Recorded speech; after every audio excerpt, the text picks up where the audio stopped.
Я хочу поговорить о цветах. Дело в том, что вы знаете, что за границей цветы не дарят. Они дарят горшки с цветами. Это действительно лучше, мне кажется. Это мое мнение. Я, конечно, выражаю только свое собственное мнение. Потому что цветок в горшке, его можно полить, его можно потом о нем говорить. Я звонила, сообщала, что вот твой цветок расцвел, на нем появились цветочки. Это гораздо приятнее, чем букет цветов. А у нас принято дарить какие-то огромные букеты. Вот недавно был 8 марта, и этот праздник красивый, женский, действительно очень приятно. На улице просто вот были столы, на которых сваливали эти цветы, и люди брали много-много цветов.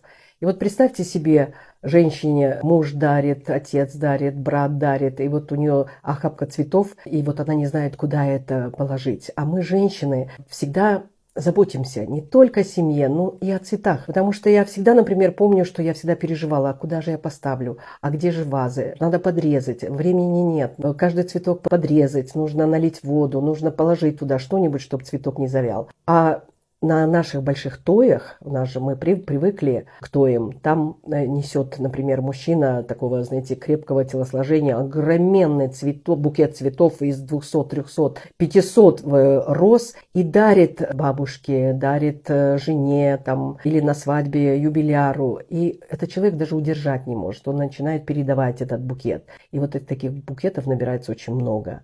А ведь женщина каждая думает, а куда же я поставлю? Это же надо такую вазу, скорее всего, чугунную вазу, иначе не удержит. Никакая ваза не удержит такой огромный букет.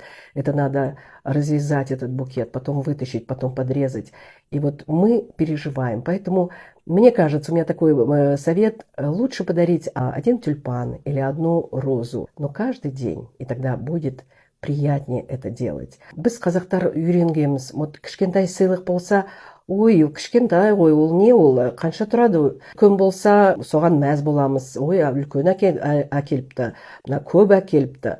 Это вот тоже наша национальная такая традиция, обязательно поразить с большим подарком, чтобы он был ценный, чтобы он был дорогой, чтобы это чего-то такое стоило. Сколько помню себя за границей, я тоже делала подарки, и мне делали подарки.